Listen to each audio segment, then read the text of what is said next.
Hello guys, current affairs funda में आप सभी का स्वागत है। मैं हूं आपके साथ अभिषेक शर्मा और आज की इस वीडियो सेशन में हम 26 अक्टूबर तक के सभी इंपॉर्टेंट करंट अफेयर्स कवर करने वाले हैं। हमेशा की तरह आप इस वीडियो को अंत तक जरूर देखिएगा। आज भी आपको काफ़ी कुछ जानने के लिए मिलेगा। साथ ही गाइस, इस सेशन को शुरू करने से पहले आप सभी को बताना चाहूँगा, यदि आप हमारे daily current affairs PDF, weekly PDF, monthly PDF और हर महीने के banking and economic awareness PDF चाहते हैं तो करंट अफेयर्स फंडा का 1 ईयर मेंबरशिप प्लान आप ज्वाइन कर सकते हैं, जिसका लिंक आपको वीडियो के डिस्क्रिप्शन में या फिर फर्स्ट कमेंट में मिल जाएगा। आपको बता दें, इस 1 ईयर मेंबरशिप प्लान के तहत जितना भी हमारा पीडीएफ कंटेंट है वो हम आपको 1 साल तक के लिए प्रोवाइड कराते हैं, जिसे आप डाउनलोड कर सकते हैं, प्रिंट आउट भी निकलवा सकते हैं। इसके लिए चाहे तो आप करंट अफेयर्स फंडा ऐप को यूज़ कर सकते हैं या फिर अपने लैपटॉप या सिस्टम की मदद से वेब लॉगिन भी कर सकते हैं।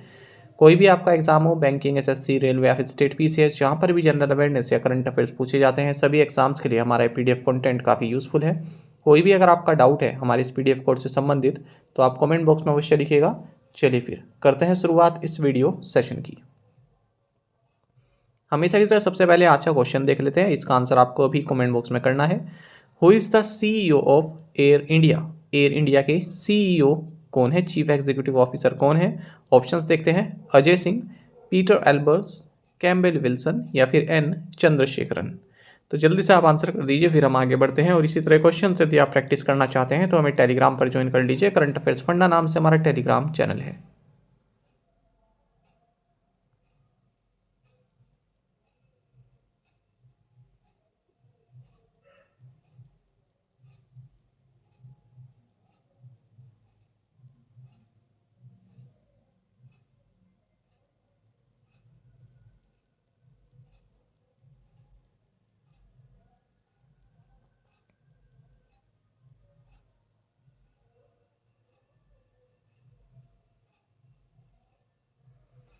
Former Indian cricket team captain Bishan Singh Bedi passed away recently. In which year was he conferred Padma Shri? भारतीय क्रिकेट टीम के पूर्व कप्तान बिशन सिंह बेदी का हाल ही में निधन हो गया। उन्हें किस वर्ष पद्मश्री से सम्मानित किया गया था? ऑप्शंस आपके सामने हैं और सही आंसर ऑप्शन ए है 1970। आपको जाना चाहिए, former Indian captain Bishan Singh Bedi, इनका हाल ही में 77 की एज में निधन हो गया है। 1969 में इन्हें अर्जुन अवार्ड मिला था, 1970 में इन्हें पद्मश्री अवार्ड मिला और 2004 में इन्हें सी के Naidu life time achievement award प्राप्त हुआ। आपको जाना चाहिए 1966 से 1979 तक ये इंडियन नेशनल क्रिकेट टीम को इन्होंने रिप्रेजेंट किया और फाइनेस्ट स्पिन बॉलर्स के रूप में ये उभर के सामने आए। आपको जाना चाहिए, इन्होंने भारतीय क्रिकेट टीम को लीड भी किया 1975 से 1979 के बीच में। इन्होंने डेब्यू किया था वेस्ट इंडीज के अगेंस्ट 1966 में और इनका जो लास्ट टेस्ट था वो इंग्लैंड के खिलाफ था 1979 में। आपको जाना चाहिए कि ये इंडियन क्रिकेट टीम के एक शॉर्ट ड्यूरेशन के लिए मैनेजर भी रहे 1990 में, जब भारतीय टीम न्यूजीलैंड एंड इंग्लैंड का दौरा करने गई। एक और ऑबिचुरी देख लेते हैं, ये भी महत्वपूर्ण है। बंगारू आदिकलर ये फाउंडर रहे हैं मेल मारुवथुर आदि पराशक्ति सिद्धर पीठम, जो कि तमिलनाडु में है। इनका हाल में निधन हो गया 82 की एज में। साल 2019 में इनको पद्मश्री अवार्ड से सम्मानित किया गया था। A joint bilateral training exercise Harimau Shakti 2023 between the Indian and Malaysian armies commenced in which state? भारतीय और मलेशियाई सेनाओं के बीच संयुक्त द्विपक्षीय प्रशिक्षण अभ्यास एक्सरसाइज हरिमाऊ शक्ति 2023 किस राज्य में शुरू हुआ? ऑप्शंस आपके सामने हैं। सही आंसर ऑप्शन सी है, मेघालय। आपको जाना चाहिए कि एक जॉइंट बायलैटरल ट्रेनिंग एक्सरसाइज जिसका नाम एक्सरसाइज हरिमाऊ शक्ति 2023 है, ये इंडियन एंड मलेशियन आर्मीज के बीच उमरोई कैंट जो मेघालय में है यहाँ पर शुरू हो चुका है। आपको जाना चाहिए, जो मलेशियन आर्मी है इनको रिप्रेजेंट कर रही है 5th royal battalion of Malaysian army, और जो इंडियन कंटिंजेंट है, जो भारतीय दल है, उसको रिप्रेजेंट किया जा रहा है राजपूत रेजिमेंट बटालियन के द्वारा। Exercise Harimau Shakti is aimed to enhance the level of defense cooperation between Indian Army and Malaysian Army, which will also foster the bilateral relations between the two nations. अब इसमें दो चीज़ें याद रखिएगा, एक तो भारत की ओर से कौन सी रेजिमेंट इसमें पार्टिसिपेट कर रही है, और दूसरा ये है कि किस स्थान पर हो रहा है, मेघालय में हो रहा है। और इसमें तीसरा ये है कि ये इंडियन नेवी की एक्सरसाइज है या फिर इंडियन एयरफोर्स की एक्सरसाइज है, ठीक है, या फिर इंडियन आर्मी की एक्सरसाइज है? तो ये इंडियन आर्मी की एक्सरसाइज है, याद रखेंगे आप। Which city hosted the 7th edition of future investment initiative FII? किस शहर ने फ्यूचर इन्वेस्टमेंट इनिशिएटिव के 7वें संस्करण की मेजबानी की? ऑप्शंस आपके सामने हैं, सही आंसर ऑप्शन डी है, रियाद, सऊदी अरब। आपको जानना चाहिए union minister of commerce and industry, consumer affairs, food and public distribution and textiles, Piyush Goyal, इन्होंने रियाद, सऊदी अरब में फ्यूचर इन्वेस्टमेंट इनिशिएटिव FII के 7th एडिशन को अटेंड किया है और एड्रेस भी किया है। FII इंस्टीट्यूट की अगर हम बात करें, ग्लोबल नॉन प्रॉफिट फाउंडेशन है जिसे लॉन्च किया गया किंगडम ऑफ सऊदी अरब के द्वारा। ये 4 एरियाज में जो है फोकस करता है, artificial intelligence and robotics, education, health care and sustainability. आपको जानना चाहिए जो 7th एडिशन रहा है फ्यूचर इन्वेस्टमेंट इनिशिएटिव का, इसका थीम है द न्यू कंपास, जो कि न्यू ग्लोबल ऑर्डर पर फोकस करता है। Defence minister Rajnath Singh paid tributes to Naik Yashwant Khadge at mountain memorial in which country? रक्षा मंत्री राजनाथ सिंह ने किस देश में माउंटन स्मारक पर नायक यशवंत खाड़गे को श्रद्धांजलि अर्पित की? सही आंसर ऑप्शन ए है, इटली। देखिए, डिफेंस मिनिस्टर राजनाथ सिंह हाल ही में इटली के दौरे पर थे और यहाँ इन्होंने इटली में मौजूद है माउंटन मेमोरियल, ठीक है, और ये बनाया गया है किसके लिए? नायक यशवंत खाड़गे और जो अदर इंडियन सोल्जर्स हैं जिन्होंने वर्ल्ड वॉर 2 के दौरान इटली की ओर से जो है फाइट की। आपको जानना चाहिए जो ये नायक खाड़गे हैं ये शहीद हो गए थे वर्ल्ड वॉर 2 के दौरान, जब इटली की ओर से पार्टिसिपेट कर रहे थे इसमें 23 की एज में, मतलब 23 भी हुए नहीं थे जब जर्मन स्नाइपर फायर इनको हिट कर गया। साथ ही आपको जानना चाहिए राजनाथ सिंह ने हाल ही में आपकी जगह दशहरा का फेस्टिवल ट्रूप्स के साथ तवांग, अरुणाचल प्रदेश में सेलिब्रेट किया। When is the world polio day observed? विश्व पोलियो दिवस कब मनाया जाता है? सही आंसर ऑप्शन सी है, अक्टूबर 24। देखिए, हर साल 24 अक्टूबर को वर्ल्ड पोलियो डे ऑब्जर्व किया जाता है। साल 2002 में WHO यूरोपियन रीजन को पोलियो फ्री डिक्लेयर किया गया था और उसी समय से 24 अक्टूबर को हर साल वर्ल्ड पोलियो डे मनाया जाता है। अच्छा, 24 अक्टूबर ही क्यों? क्योंकि वर्ल्ड पोलियो डे 24 अक्टूबर को ही क्यों मनाया जाता है? ये किसके सम्मान में जो है घोषित किया गया? तो पहले तो आप ये जानिए, रोटरी इंटरनेशनल द्वारा इसको सेलिब्रेट किया जाता है और जोनास साल्क, इनका बर्थडे होता है 24 अक्टूबर को, इसलिए जोनास साल्क कौन थे? इन्होंने 1955 में inactivated polio virus vaccine IPV बनाई थी और 1962 में अल्बर्ट सेबिन ने ओरल पोलियो वैक्सीन बनाई थी। तो इनकी फुल फॉर्म आपको पता होनी चाहिए, ऐसी बेसिक जनरल नॉलेज। OPV क्या है, IPV क्या है? Who has become the first women officer to took charge as Director General Hospital Services Armed Forces? महानिदेशक अस्पताल सेवा सशस्त्र बल के रूप में कार्यभार संभालने वाली पहली महिला अधिकारी कौन बन गई हैं? सही आंसर ऑप्शन बी है, साधना S नायर।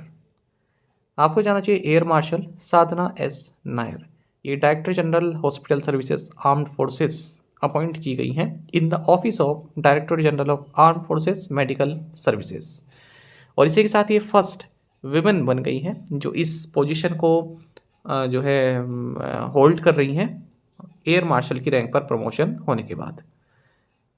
आपको जानना चाहिए ये सेकंड वुमेन ऑफिसर हैं जो कि इंडियन एयरफोर्स में इस तरह से एयर मार्शल रैंक पर जो है प्रमोट की गई हैं। फर्स्ट वुमेन ऑफिसर जो इस तरह से मतलब ये रही हैं, एयर मार्शल रैंक रही हैं, ये थी air marshal Padma Bandopadhyay, retired. The RBI has imposed a monetary penalty of what amount on Indrayani Cooperative Bank Limited, Pimpri Maharashtra? RBI ने इंद्रायणी सहकारी बैंक लिमिटेड पिंपरी महाराष्ट्र पर कितनी राशि का मौद्रिक जुर्माना लगाया है? सही आंसर ऑप्शन सी है, 3 लाख रुपीस। देखिए, रिजर्व बैंक ऑफ इंडिया ने 3 लाख रुपए का मौद्रिक जुर्माना लगाया है, मॉनेटरी पेनल्टी लगाई है Indrayani cooperative bank limited Pimpri Maharashtra पर for non compliance with the directions issued by RBI on income recognition, asset classification, provisioning and other related matters UCBs and RBI KYC directions 2016। साथ ही रिजर्व बैंक ऑफ इंडिया ने 13.30 लाख रुपए की monetary penalty लगाई है SVC cooperative bank limited Mumbai Maharashtra पर for non compliance with the direction issued by RBI on maintenance of deposit accounts. Who inaugurated IFFCO's Nano DAP liquid plant at Kalol in Gandhinagar Gujarat? Gandhinagar Gujarat के कलोल में IFFCO के nano DP तरल संयंत्र का उद्घाटन किसने किया? सही आंसर ऑप्शन ए है, अमित शाह। आपको जानना चाहिए union home minister and minister of cooperation Amit Shah, इन्होंने गांधीनगर गुजरात के कलोल में इफ्को का नैनो डीएपी लिक्विड प्लांट इनोग्रेट किया है। डीएपी मतलब डाई अमोनिया फॉस्फेट। तो जो नैनो डाई अमोनिया फॉस्फेट है इसको मैन्युफैक्चर किया जाता है इफ्को के द्वारा। मई 2021 में इफ्को ने नैनो यूरिया लॉन्च किया था। इफ्को की अगर हम बात करते हैं, MD and CEO doctor US Awasthi हैं, चेयरपर्सन दिलीप संघानी है, हेडक्वार्टर्स न्यू दिल्ली में है और इफ्को की स्थापना 3 नवंबर 1967 को हुई थी। As per S&P Global Market Intelligence, which country is set to become second largest economy in Asia by 2030? S&P Global Market Intelligence के अनुसार कौन सा देश 2030 तक एशिया की दूसरी सबसे बड़ी अर्थव्यवस्था होगा? सही आंसर ऑप्शन है इंडिया। आपको जाना चाहिए इंडिया जो कि वर्ल्ड की 5th लार्जेस्ट इकोनॉमी है वर्ल्ड में, ये जापान को ओवरटेक करके वर्ल्ड की 3rd लार्जेस्ट इकोनॉमी बन जाएगा और एशिया की 2nd लार्जेस्ट इकोनॉमी बन जाएगा 2030 तक। इसकी जीडीपी हो जाएगी 7.3 ट्रिलियन यूएस डॉलर की। ऐसा कहा है S&P ग्लोबल मार्केट इंटेलिजेंस से अपनी एक रिपोर्ट में। इंडिया की जो जीडीपी है ये 6.2 से 6.3% रहने वाली है इस फिजिकल ईयर में, जो मार्च 2024 में एंड होगा, और ये फास्टेस्ट ग्रोइंग मेजर इकोनॉमी रहेगी इस फिजिकल ईयर में। इंडिया जो कि फिलहाल एशिया की 3rd लार्जेस्ट इकोनॉमी है, ये अप्रैल से जून क्वार्टर में 7.8% से ग्रू की है। तो फिलहाल 3rd लार्जेस्ट इकोनॉमी है एशिया की, 2nd लार्जेस्ट बन जाएगा जापान को पीछे छोड़कर। पहले नंबर पर चाइना है और वर्ल्ड की 3rd लार्जेस्ट इकोनॉमी ओवरऑल बन जाएगा। तो देखिए यूएस फिलहाल वर्ल्ड की लार्जेस्ट इकोनॉमी है, इसकी जीडीपी 25.5 ट्रिलियन यूएस डॉलर है।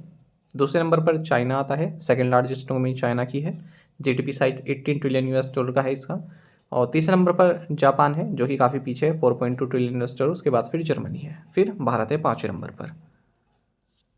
अच्छा, जो IMF है इंटरनेशनल मॉनेटरी फंड, इन्होंने कहा है कि जर्मनी की इकोनॉमी इस साल जापान को पीछे छोड़ देगी और वर्ल्ड की 3rd लार्जेस्ट इकोनॉमी बन जाएगी, ऐसा IMF ने कहा है। और जो ऊपर हमने पढ़ा ये S&P ग्लोबल मार्केट इंटेलिजेंस ने कहा है। Which Indian American scientist was awarded the White House National Medal for Technology and Innovation by US President Joe Biden? अमेरिकी राष्ट्रपति जो बाइडन द्वारा किस भारतीय अमेरिकी वैज्ञानिक को प्रौद्योगिकी और नवाचार के लिए व्हाइट हाउस राष्ट्रीय पदक से सम्मानित किया गया? ऑप्शंस आपके सामने है, सही आंसर ऑप्शन बी है अशोक गडसिल। देखिए यूएस प्रेसिडेंट जो बाइडन ने जो है White House National Medal for Technology and Innovation जो है प्रदान किया है Indian American scientist Ashok Gadgil को, औरों को भी दिया है, for providing life sustaining resources to communities around the world. ये अवार्ड जो है लीडिंग यूएस इनोवेटर्स को दिया जाता है और जिन्होंने कि अच्छा खासा कंट्रीब्यूशन दिया हो अमेरिका की competitiveness and quality of life में and help strengthen the nation's technological workforce.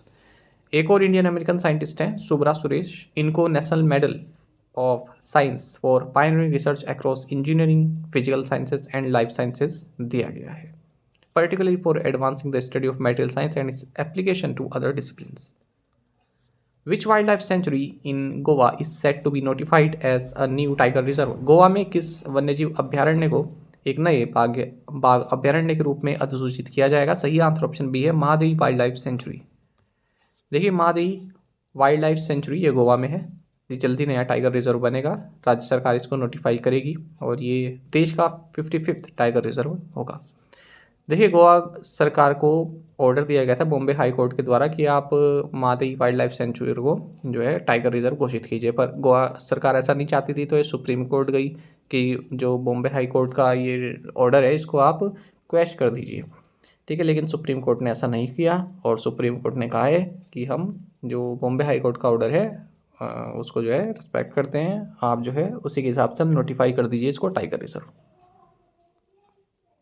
Uttarakhand government has signed an MOU with which agency to make the state global tourism spot? Uttarakhand सरकार ने राज्य को वैश्विक पर्यटन स्थल बनाने के लिए किस माफ कीजिएगा एजेंसी के साथ एक समझौते ज्ञापन पर हस्ताक्षर किए हैं? सही आंसर ऑप्शन डी है ईज माई ट्रिप। देखिए online travel tech platform Ease My Trip and government of Uttarakhand, इन्होंने एक मेमोरेंडम ऑफ अंडरस्टैंडिंग साइन किया है to elevate Uttarakhand standing as a global tourism hotspot under a deal worth ₹250 crore. ये MOU sign किया गया है London में आयोजित ग्लोबल इन्वेस्टर्स समिट के दौरान, जहां पर उत्तराखंड के चीफ मिनिस्टर पुष्कर सिंह धामी भी मौजूद रहे। विच स्टेट गवर्नमेंट लॉन्च्ड स्वच्छ त्योहार स्वस्थ त्योहार कैंपेन फॉर फेस्टिवल्स? किस राज्य सरकार ने त्योहारों के लिए स्वस्थ त्योहार अभियान लॉन्च किया है? सही आंसर ऑप्शन सी है, उत्तर प्रदेश।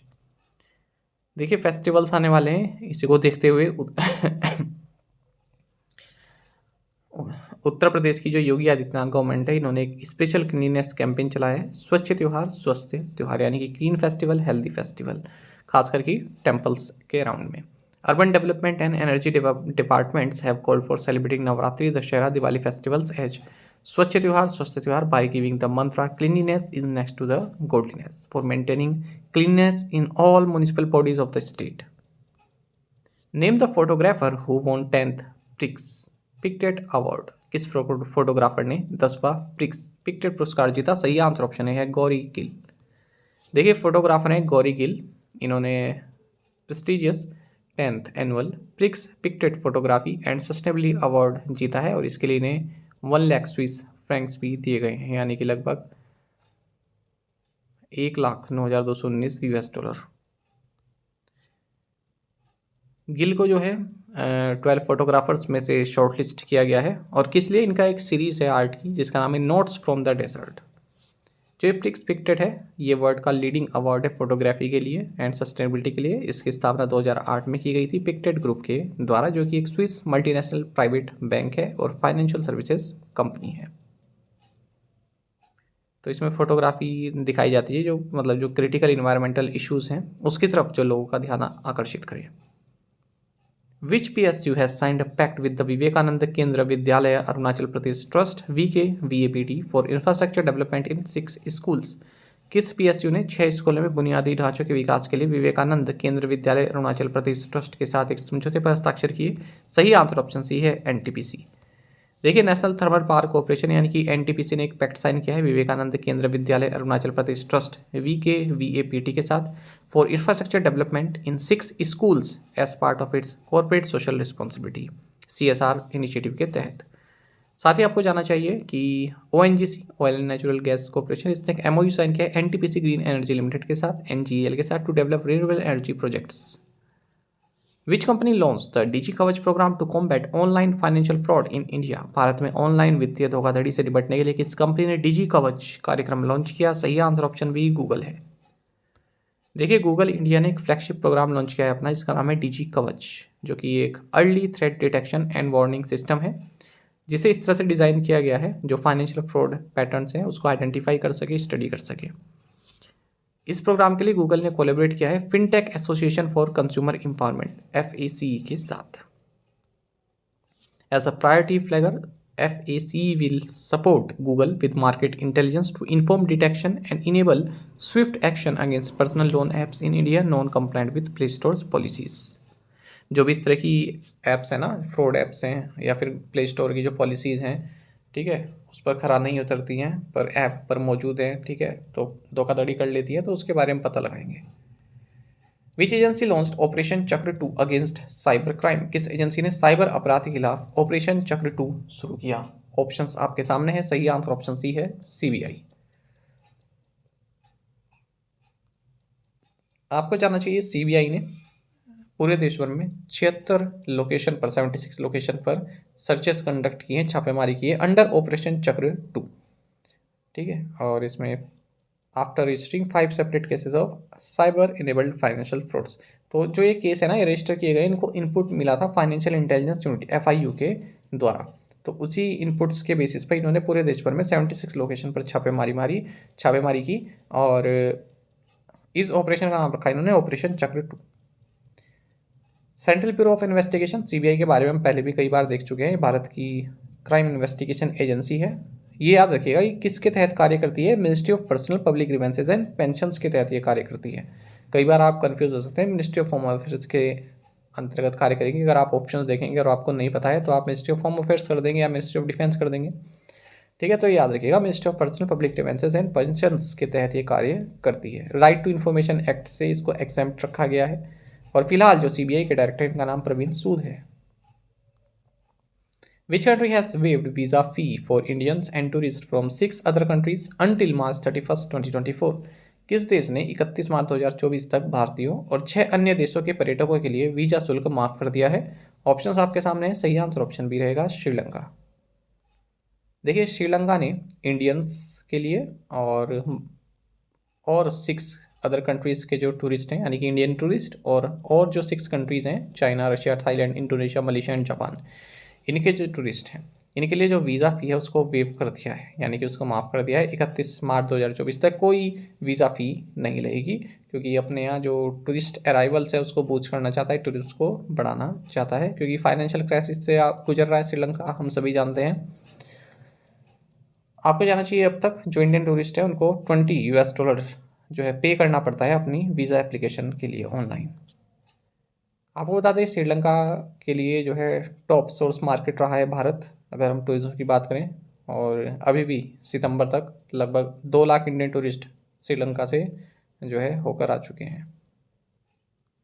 अच्छा, ये कुछ चीज़ें आपकी जीके के लिए होती हैं। अब श्रीलंका क्राइसिस से गुजर रहा है, क्यों गुजर रहा है, अगर आपसे कोई पूछ ले, या फिर आपको पता भी होना चाहिए, पूछेगा तो कौन, जैसे मेंस वगैरह में तो लिखते हैं तो आगे की बात है, खैर पीसीएस टाइप में या इंटरव्यू में, है ना, पर आपको पता होनी चाहिए ये चीज़ें ना, कि किस कारण से श्रीलंका इतने क्राइसिस में गया। तो 3 मेन कारण थे। तो 2019 में ईस्टर संडे टेरर अटैक हुआ था यहाँ पर ना, चर्च पर, आप जानते होंगे। फिर कोविड पैंडेमिक आया 2020 एंड 2021 में, ठीक है। जो भी टूरिज्म वाली कंट्रीज़ थी जिनकी जीडीपी जो है टूरिज्म पर डिपेंड करती है, वो सब जो है काफ़ी नीचे चले गए। उसके बाद फिर 2022 में ये इकोनॉमिक क्राइसिस आया, इन्हीं को देखते हुए। तो ये 3 कारण रहे हैं। प्रीवियस असाइनमेंट क्वेश्चन के आंसर देखेंगे। Pristina is the capital of which country? Kosovo. In which year was the special marriage act passed 1954? Lepidopterology is related to the study of which field? Butterflies. The Duma is the lower house of which country's parliament? Russia. In which year was the state of Israel declared in Palestine, leading to 5 Arab countries attacking the newly created state, launching the first Arab-Israeli war? Answer is 1948। और आप में से कई students ने बिल्कुल सही answer किया है। इसी तरह से आप पार्टिसिपेट करते रहिए। आज के असाइनमेंट क्वेश्चन देखते हैं। Which ethno religious group celebrates the Yom Kippur festival? Where is the headquarters of the Indian institute of remote sensing? Who is the Director General of the International Atomic Energy Agency (IAEA)? Which company has become first green hydrogen unicorn with a valuation of up to $1 billion?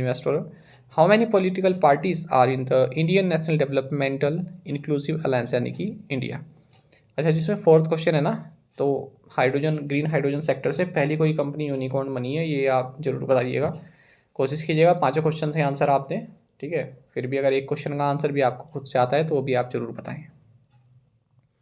साथ ही current affairs funda को आप Telegram पर भी join कर सकते हैं। यहाँ पर रेगुलर वीडियो अपडेट्स और करंट क्विज़ हम आप सभी के लिए डालते रहते हैं। साथ ही डिस्कशन ग्रुप में आप किसी भी क्वेश्चन का सोल्यूशन पा सकते हैं। दोस्तों, हमारे करंट अफेयर्स की प्लेलिस्ट दी गई है, इसको आप जरूर देखें। अपने दोस्तों के साथ, फेलो एस्पिरेंट के साथ हमारे करंट अफेयर्स को आप शेयर जरूर करें। आज का ये सेशन आपको कैसा लगा, आप कमेंट बॉक्स में अवश्य बताइएगा। Thank you guys.